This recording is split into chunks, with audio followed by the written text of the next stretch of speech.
असंभव को संभव करने की शर्त रखी है भगवान वाल्मीकि ने आपके समक्ष। वैसे कुमारों, मैंने वो स्वर्ण कमल आपको दे भी दिया तो उसे कोई देख नहीं पाएगा। क्या? क्यों? वो ऐसे कि इस ब्रह्मांड में अनगिनत दिव्य वस्तुएं होती है, क्या वो सभी हमें दिखाई देती है? नहीं ना? ठीक उसी प्रकार आप जानते हैं, एक काल था जब ये द्वार सभी को दिखाई देते थे। वो समय था सत्ययुग। तब देव और मनुष्य वार्तालाप करते थे, किंतु आज की स्थिति में केवल मंत्रोच्चारण के पश्चात ही ये द्वार सामने आते हैं, जैसे आपके सामने आए। उसके पश्चात द्वापर युग में ये आलोकपुरी के द्वार पूर्ण रूप से अदृश्य हो जाएंगे और केवल सत्कर्म करने वाले व्यक्ति ही इस द्वार से भीतर आ पाएंगे, वो भी मृत्यु के पश्चात। और कलयुग में तो कोई भीतर आ भी नहीं पाएगा, मृत्यु के पश्चात भी नहीं। हाँ, केवल श्री विष्णु जी के या उनके अवतारों की पूजा करने वाले भक्त भीतर आ सकते हैं।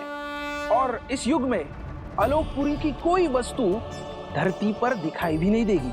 पुष्पक का क्या? हमने रामायण पढ़ी है, पुष्पक तो सबको दिखता है। पुष्पक की महिमा विशेष है। पुष्पक का निर्माण विश्वकर्मा ने धरती पर किया था और उसे यहाँ स्थान प्राप्त हुआ क्योंकि उसने प्रभु श्री राम की सेवा की थी। तो हम भी तो सबसे बड़े भक्त हैं श्री।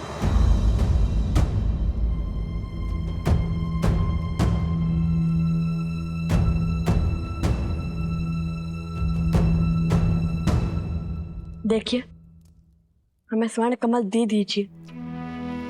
हमारे भगवान वाल्मीकि के आदेश का उल्लंघन नहीं कर सकते। क्षमा करें, वो संभव नहीं है। मेरी बात मानिए कुमारों, आप आश्रम लौट जाइए और अपना जीवन तपस्या में लगाइए। कदाचित उचित समय आने पर आपको वो स्वर्ण कमल मिल जाएगा। सुनिए, विनती कर रहे हैं, दे दीजिए स्वर्ण कमल, अन्यथा बल से छीन लेंगे।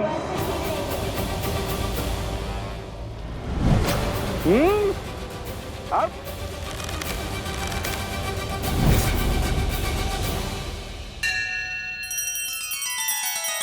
श्री रामचंद्र कृपालु भजु मन हरण भव भय दारुणम् नव कंज लोचन कंज मुख कर कंज पद कंजारुणम्। सिया राम, सिया राम, सिया राम, सिया राम, सिया राम, सिया राम।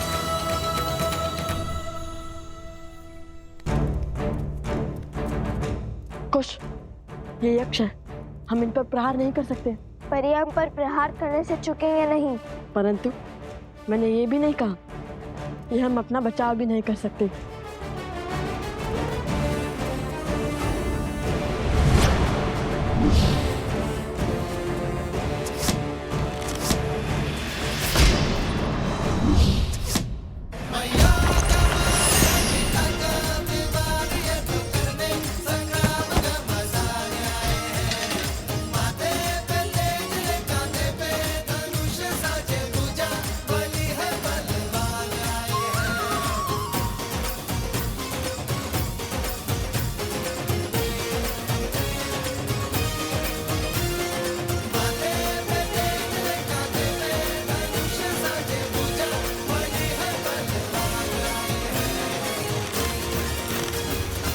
शांत हो जाइए।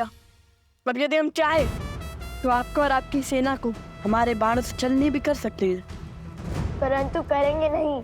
हमें स्वर्ण कमल दे दीजिए और ये अध्याय यही समाप्त कीजिए। इतनी शीघ्रता क्या है?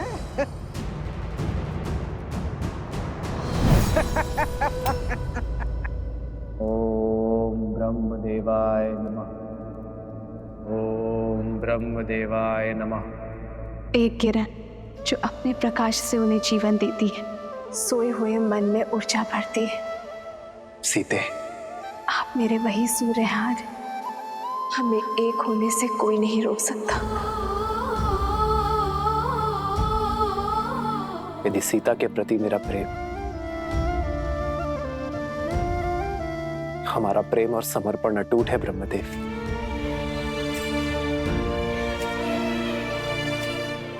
तो सीता की ये प्रतिमा जो मेरे लिए जीवंत है, संसार के लिए भी उसे प्राणवान कर दीजिए ब्रह्मदेव।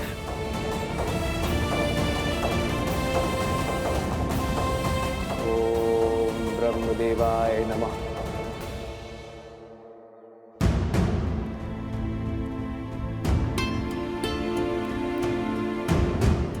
क्या हुआ वन देवी, कुछ चिंतित लग रही हैं आप? मन विचलित था तो सोचा ऋषि भारद्वाज से मिल लो, किंतु गुरु माँ, वो ना तो अपने कुटीर में है और ना ही ध्यान क्षेत्र में। ऋषि भारद्वाज अपने आश्रम में है, ब्रह्मदेव जयंती की सज्जा का अवलोकन कर रहे हैं। वो हर वर्ष भव्य पूजा करते हैं ब्रह्मांड के सृजनकर्ता को प्रसन्न करने के लिए। अभी कुछ समय में लौट आएंगे। यदि ऐसा है तो गुरु माँ, मुझे आज्ञा दीजिए, मैं जाके उनका मंदिर स्वच्छ कर देती हूँ। किसी कार्य में व्यस्त रहूंगी तो मन भी विचलित नहीं होगा। क्यों नहीं पुत्री, तुम्हारी श्रद्धा के दीप से पूरा आश्रम जगमगाएगा।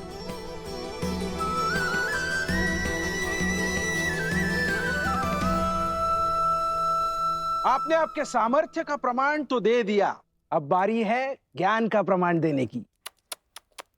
बड़े हट्टी हैं आप यक्षराज, देते हैं अब अपने ज्ञान का प्रमाण।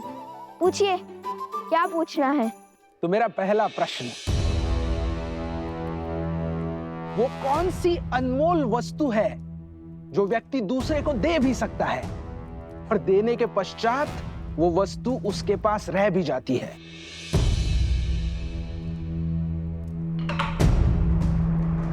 प्रेम। प्रेम बांटने से घटता नहीं है, कभी कभी दुगना लौट कर भी आता है। अति उत्तम। अब दूसरा प्रश्न, साहसी व्यक्ति के लिए सबसे कठिन कार्य कौन सा होता है? कर्म करना या कर्म से बचना?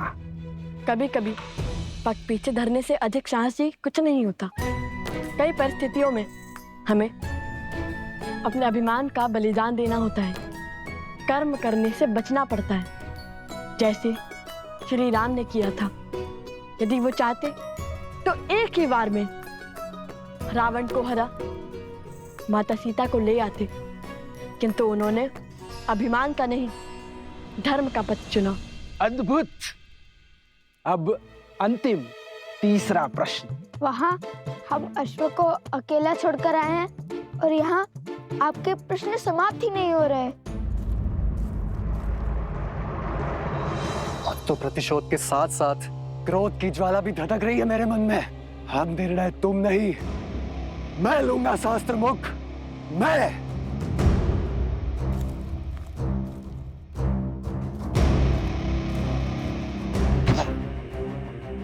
इतने वर्षों में कुछ भी नहीं कर पाया वो शास्त्र मुख रावण, और तो और अपने ही पुत्रों के प्राण लील गया।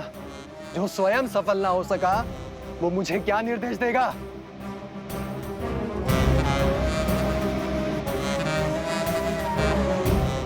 शीघ्र पूछिए ना, हमारे पास अधिक समय नहीं है। हाँ हाँ, इतनी शीघ्रता क्यों है? कुमारो, तनिक थोड़ा धैर्य तो रखो। अब तीसरा और अंतिम प्रश्न बताइए, दुख, कष्ट, पीड़ा व्यक्ति को क्यों होती है? उसके पीछे कोई उद्देश्य है या केवल नियति?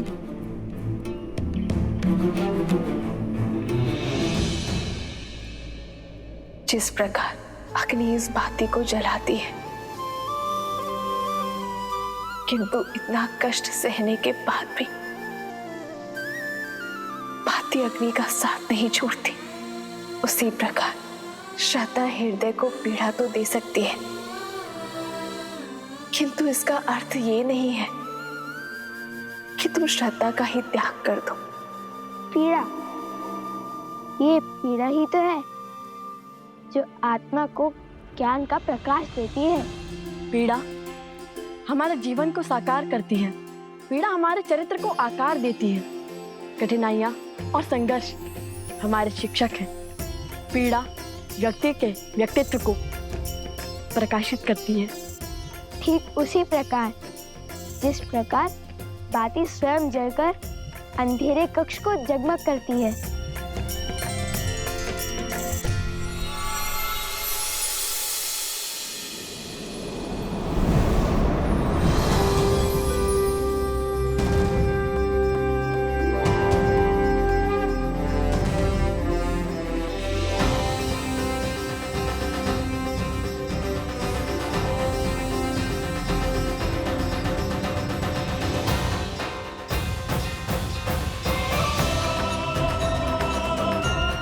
प्रणाम अग्निदेव, इंद्रदेव, बृहस्पति देव, कुबेर देव, विश्वकर्मा देव, सूर्य देव, वरुण देव, प्रणाम। आयुष्मान भव पुत्र, आप दोनों अपनी परीक्षा में निपुण हुए और ये सिद्ध कर दिया कि आप दोनों केवल बल में ही नहीं अपितु बुद्धि से भी धनी हैं।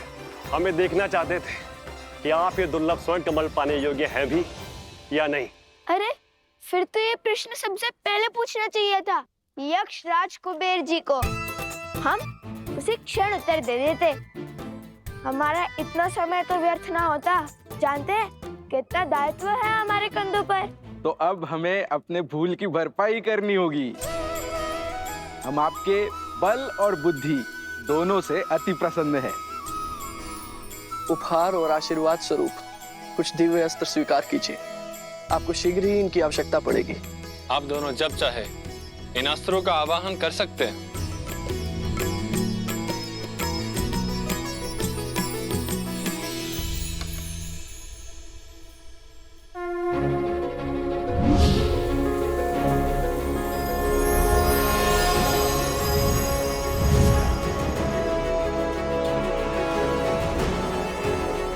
मेरी ओर से मेघस्त्र और जलस्त्र स्वीकार करें। मेरी ओर से ये आयुधास्त्र स्वीकार कीजिए।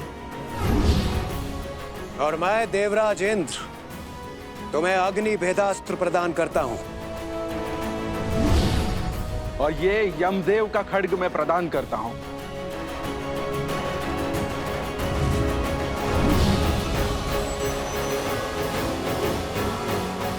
धन्यवाद देवतागण। हम आप सबको वचन देते हैं कि हम इन दिव्यास्त्रों का सदुपयोग ही करेंगे। और अब मेरी ओर से यह स्वर्ण कमल स्वीकार करें।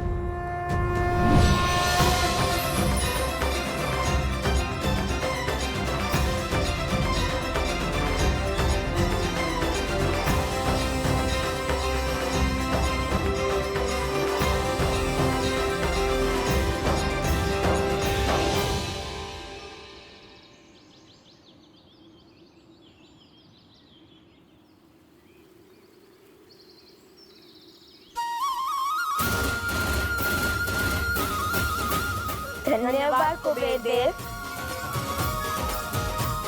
भैया, माता कितनी प्रसन्न होगी ना ये सुनकर कि हमने इतने सारे दिव्य अस्त्र पा लिए।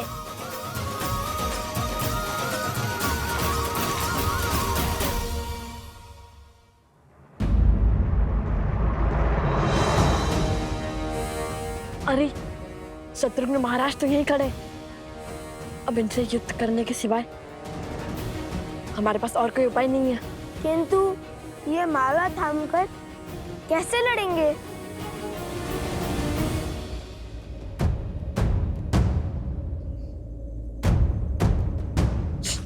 धीरे बोलो। देखो, हम ही देख नहीं पा रहे। दृष्टिहीन सैनिक? यदि दृष्टिहीन होते तो सेना का भाग कैसे बनते? अभी पता करता हूँ।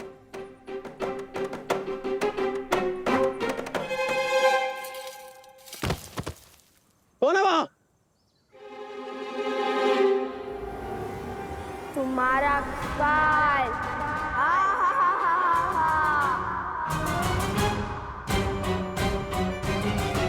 हम तो अदृश्य हो गए। ये शक्ति किस देवता ने दे दी हमें?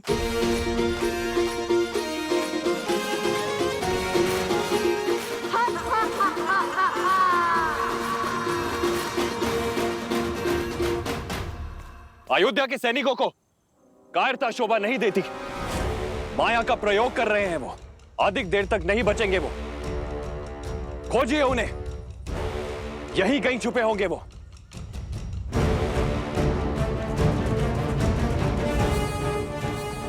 शीघ्र निकलते हैं यहाँ से।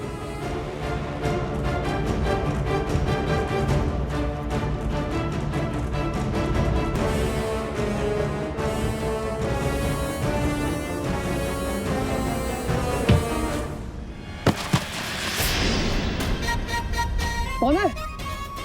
कौन है?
रक्षा कीजिए।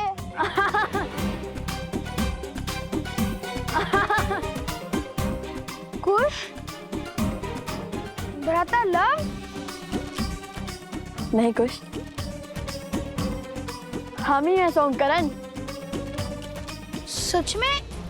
किंतु आप है कहाँ? हम तुम्हारे सामने हैं।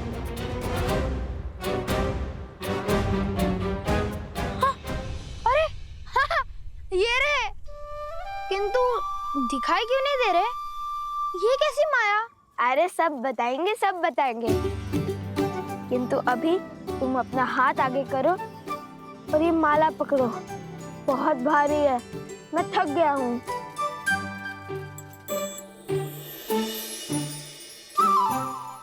अरे सोमकर्ण, तुम तो अदृश्य हो गए।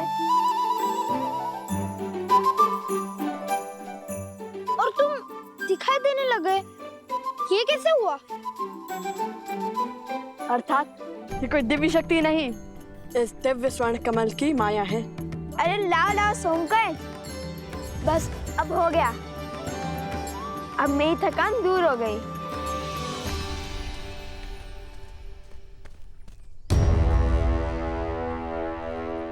अब तुम हमें स्वयं अश्वत्थ तक पहुंचाओगे। बस बहुत हुई प्रतीक्षा। मैं कोई पहरेदार नहीं हूं। मैं अभी इस अश्व को मारकर अश्वमेध का अंत कर दूंगा और असुरों के सर से धर्म की तलवार सदा के लिए हटा दूंगा।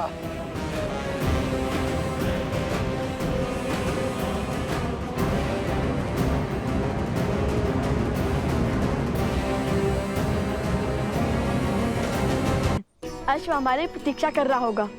हाँ ठीक है भैया, चलिए चलते हैं। हम ये माला अश्व को पहना देंगे, किंतु माता को नहीं देंगे। यदि माता दृश्य हो गई तो?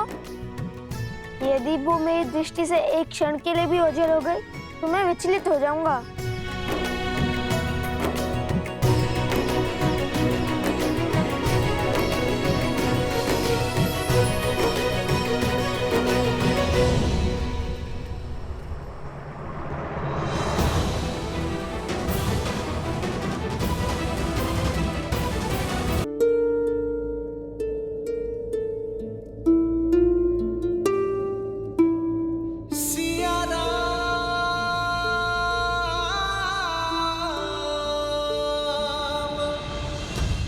श्री राम, श्री राम। ओम ब्रह्मदेवाय नमः। ओम ब्रह्मदेवाय नमः। सीते,